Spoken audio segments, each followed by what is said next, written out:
Don't let your hanging baskets get straggly. Prune them.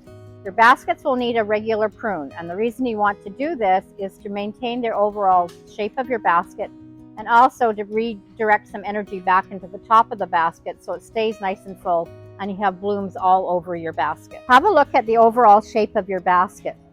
When I'm looking, I see that over here I've got a lot of excess length and I'm going to want to take some of that off. When I'm pruning, I take my pruners and I can cut anywhere along the stem just above where there's a leaf node.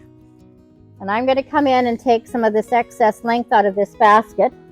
Again, I'm just pruning back to anywhere where above a leaf joint.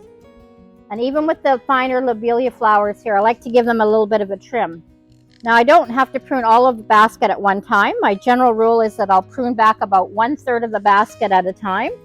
And that's so that I always have blooms, but I'm maintaining the character and quality of my basket.